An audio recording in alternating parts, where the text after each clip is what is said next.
So warm greetings.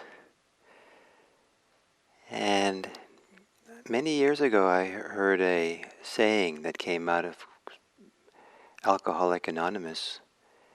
And the saying and the kind of wisdom teaching is that bring your body and the mind will follow. And I think this principle works very well for Vipassana practice. That embody your body, connect to your body, and then the more you're connected to your body, the mind will find its way, or the mind will follow. And specifically, as the body becomes, as we let go, which in the bodily terms often means relaxing or releasing the tensions, the holdings of the body, it encourages the mind to begin to release as well, to relax. Sometimes people live with a real divide between their head, their mind, and their body. And that divide can be felt. There's a kind of a concentration of sensations, a sense of maybe location, hardness, pressure, heaviness, contraction, somewhere maybe in the head area that is quite compelling.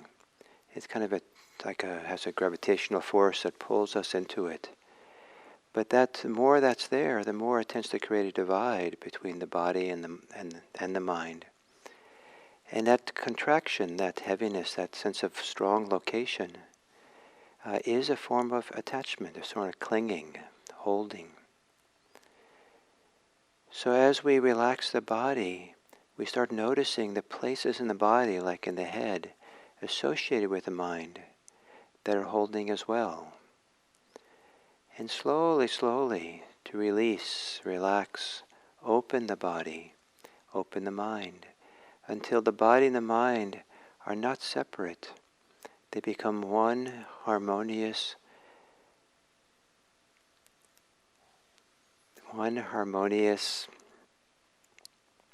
field of clarity. So, to take a comfortable, upright posture, literally upright or metaphorically upright, in the sense that upright might mean with integrity, with honesty.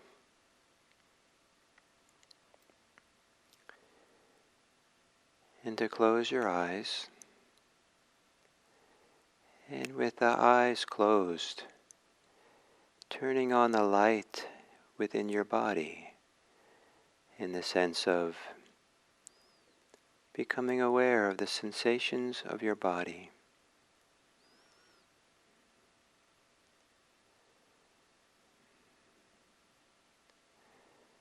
Noticing as you feel your body, if any of the places in your body attract attention.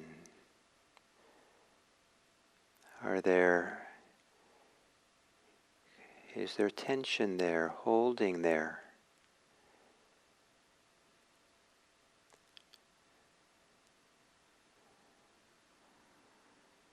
And that tension, that holding can be physical. It can also be the tension and holding associated with the mind's concern about that part of your body.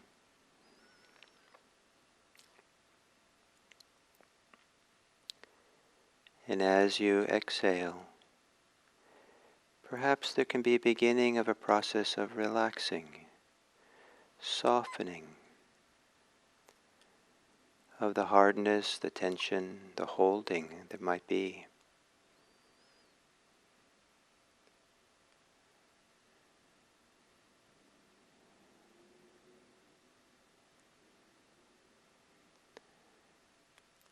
And rather than being disturbed or concerned about the tensions and holdings, the attachments that you have, be appreciative of the opportunity to know they're there and to be beginning a process of softening, relaxing, letting go. And every little movement of softening, relaxing, has within it some modicum of goodness, of pleasure, of rightness.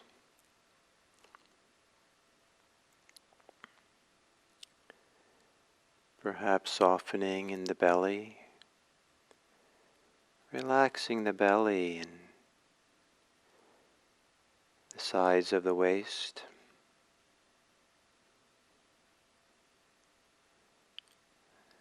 and the small of the back.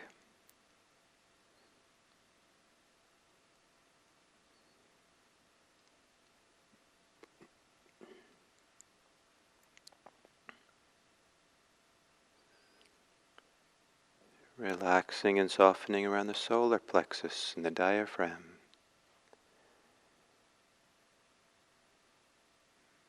And even if nothing relaxes, there is a kind of opening or allowing that can be brought to whatever is there.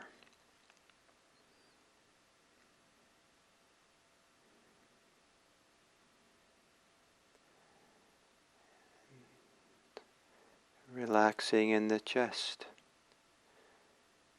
softening. And if there is some holding or resistance or contraction associated with the chest breathing, it's okay. As the breathing, the movements of the breath come and go, arise and pass, expand and contract. Massage, touch gently, caress the place of holding, of tension.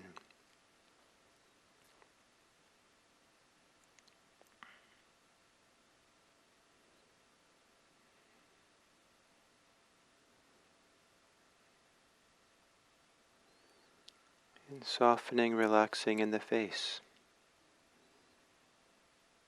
Maybe every time you exhale,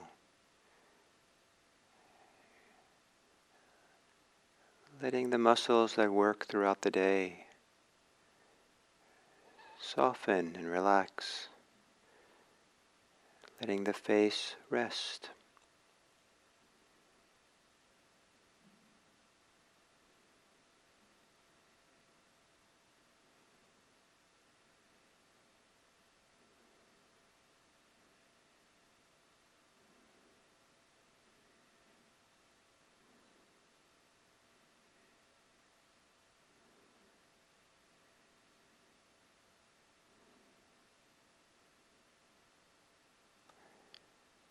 And if there's any sense of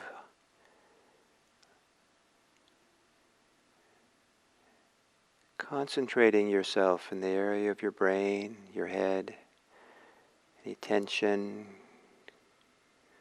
heaviness, pressure, may be associated with thinking.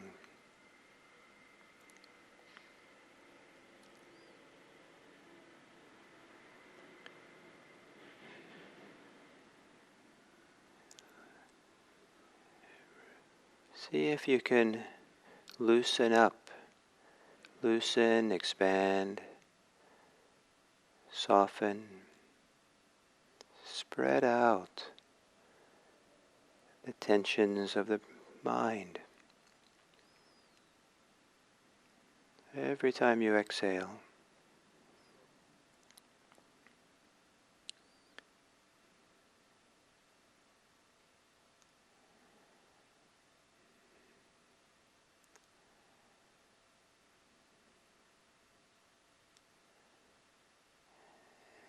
and then for taking a few moments to center yourself on your breathing.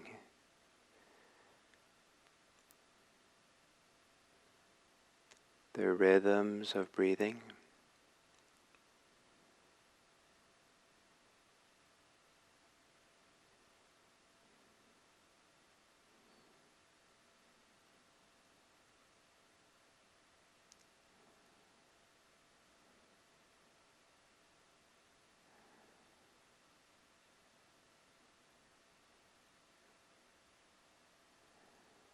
And every time you exhale,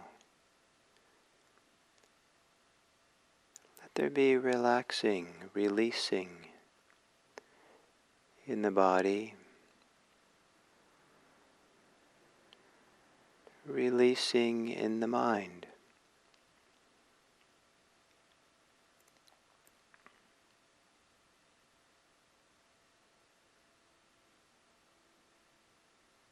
Every time you inhale,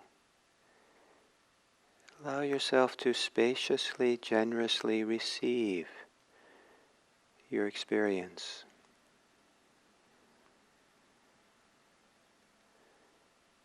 Receive anything, any place in the body that calls attention to itself. And then as you exhale, to release and relax.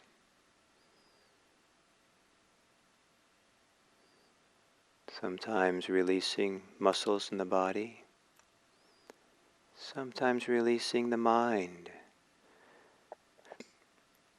the concern, the preoccupation, the attachment, the tightness in the mind.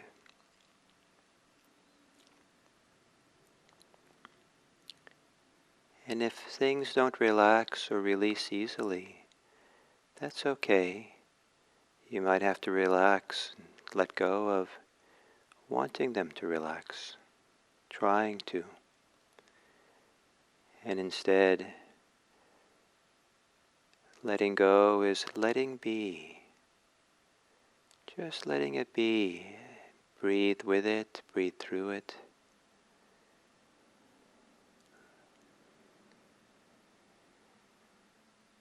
To simply know what's going on is a kind of letting go. Just to be present for what is, one breath at a time.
relaxing your body into those places where you're not so aware of your body.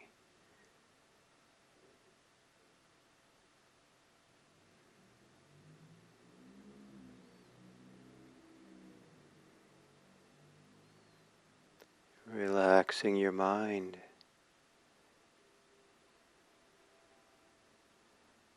into the body.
as we learn the art of letting go, of relaxing, we learn to let go of those things which are not useful. When we meet other people, we can learn to let go of our projections, our bias, our judgments and assumptions.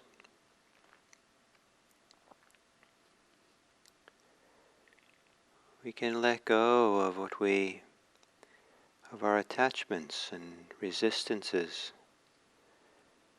that interfere with our ability to respect the person we are with, to let them be who they are with respect, and to be able to listen deeply or feel deeply, know deeply the person as they are instead of as we assume. And perhaps that allow us to more and more often to see the great value and beauty of others, to see their depth of their being and the range of feelings and suffering and joys that they have. And for our love and our care and our goodwill to be clean and simple, unencumbered by the assumptions and biases and projections we have. May our capacity to let go, let our goodwill for the world shine cleanly, simply, directly out upon the people we encounter and know, and for our society, for all the different factions of our society, and for all the different people of this world. May we equally spread our love, our goodwill, our kindness, so that we can genuinely wish, may all beings be happy. May all beings be at peace. May all beings be respected and valued. May all beings be free.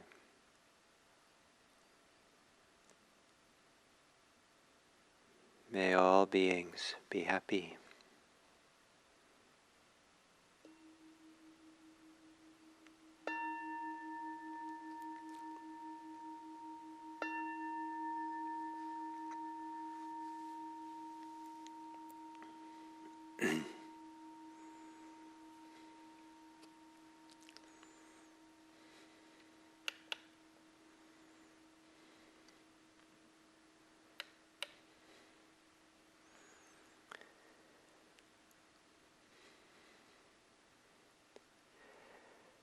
So today brings to conclusion the week on mindfulness of the body.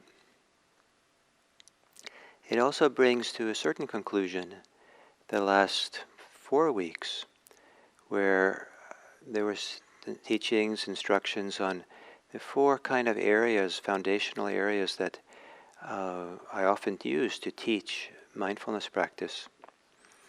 Mindfulness of breathing, mindfulness of thinking, mindfulness of emotions, and this week, mindfulness of the body. And sometimes I usually teach them in a different order: breath, body, emotions, and then thinking. But the idea is to have a sense of how to be mindful of all these different areas, and then at some point, the basic practice that I like to teach, how I like to teach Vipassana, is that a lot of it is focused on breathing. And that breathing is the home, is the default, is the center of gravity, is the anchor to the present moment. And the breathing is so deeply connected to all the other aspects of our life that it's a wonderful place to practice because of the influence it has on everywhere else. But then if anything else arises that's more compelling than breathing, then either let go of the breathing and focus on the mindfulness in that area, physical, what's happening in the body, emotionally, or with thinking, or in the mind. Or don't let go of the breathing, but let the breathing help you accompany this other thing that's more compelling. Breathe through it, breathe with it, so that the stabilizing force of breathing continues, but you're also attending to whatever else is really compelling or predominant in the experience. As practice deepens, as the mindfulness gets calmer and more settled, the tendency is that the places that predominate, that are not the breathing, are slowly working through some of the kinks, some of the wrinkles in some of the places of holding or contraction that we have in our psychophysical system. And so as we bring our attention to them, they sometimes, unless it's just pure, straight physical pain, but if it's mild pain even, there's a way of this, we're smoothing out the wrinkles, we're settling the agitation, we are letting go of any clinging and holding and contraction that's around this place. And slowly there's more and more this this freeing, this loosening, this opening up into more clarity and more spaciousness in experience. And one of the places where this kind of holding pattern or contraction becomes evident at some point is the separation between the mind and the body that some people have. Some people live their life above the neck, really.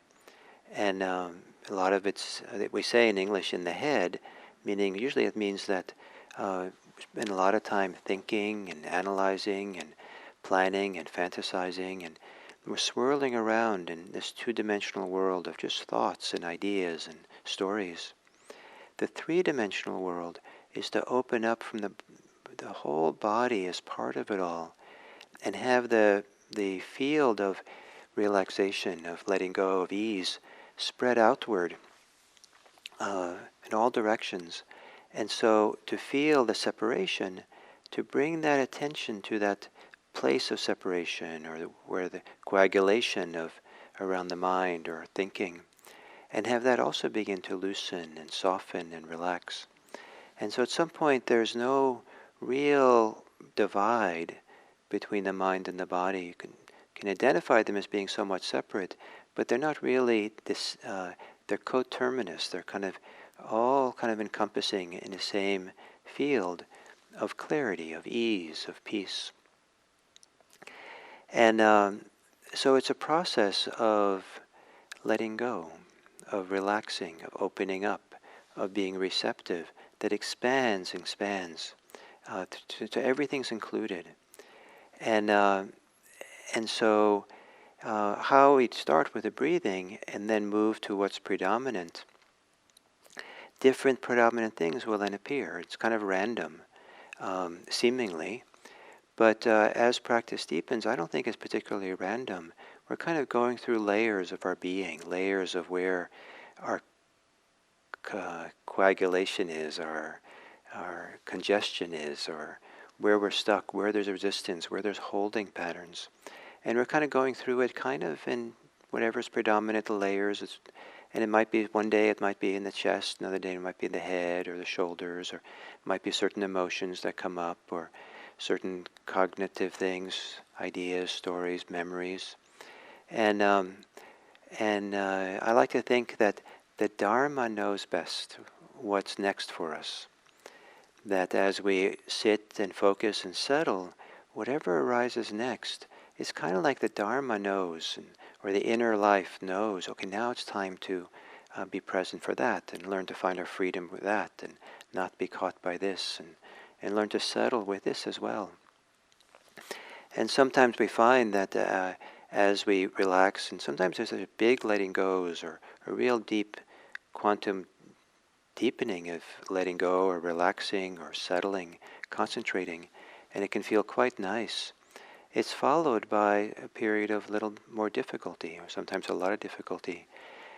Not that we're going backwards, but rather as we go down, we kind of take care of one floor in the building, in a sense, and then we're ready to go down to the next one, and the next floor turns out hasn't been cleaned for decades. And so now we have to deal with all the mess that's there.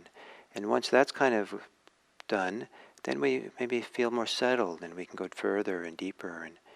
And maybe it's feelings of great love or compassion, and that's the next layer. Or maybe it's a layer of fear. Or maybe who knows what's there. And I like to think of it, if the practice is sincere, then the Dharma knows what to bring you next. And this attitude that the Dharma knows, or the inner life, the heart knows what's next, is a nice way of relaxing around resisting or being bothered, troubled by what comes up for us, what surfaces, what's next, what goes on in our lives. There's kind of an acceptance that this too I get to practice with, instead of not this, please. Or I'm doing it wrong. No, I'm doing it right, because now this is coming up, and now I get to be with that and this.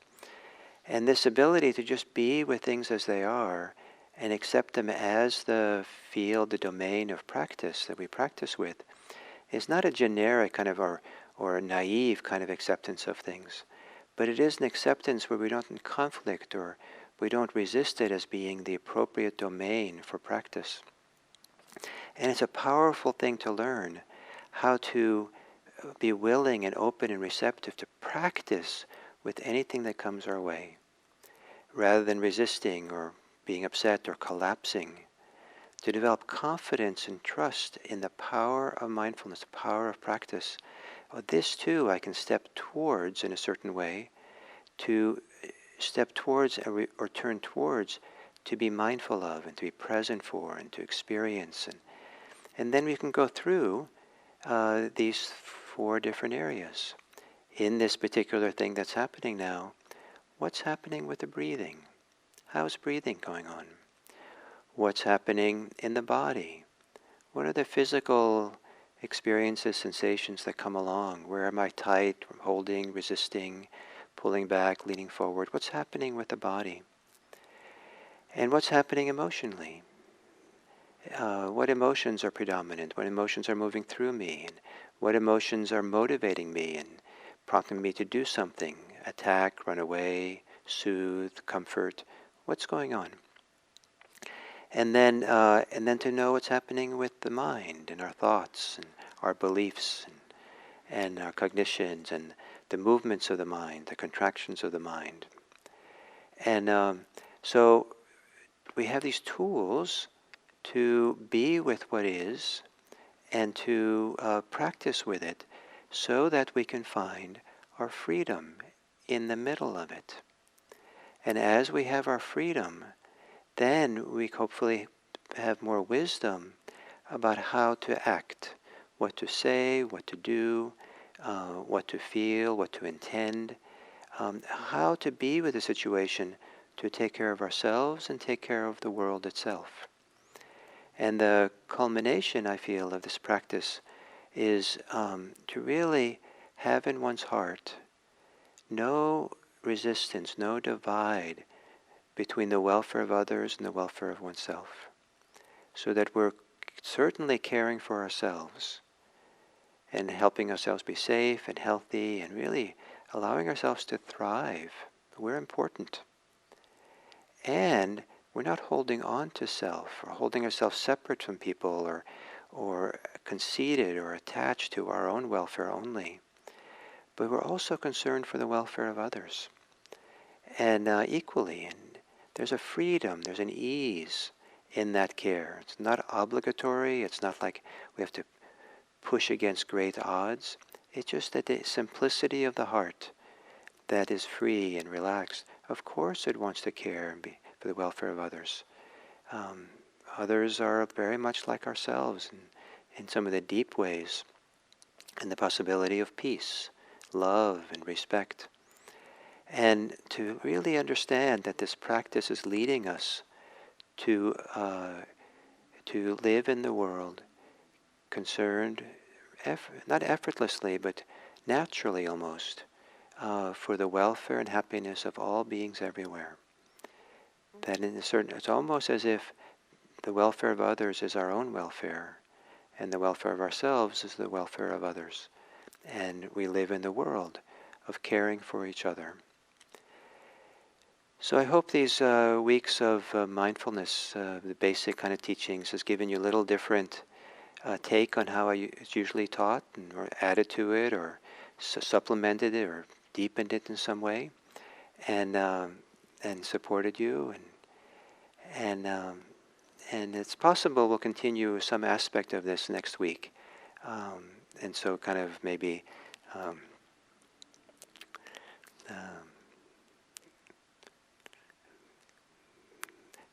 Maybe it's postgraduate mindfulness next week after the graduating from these 4 weeks, something like that. So thank you very much for being part of this, and I appreciate it very much, and I look forward to our time on Monday.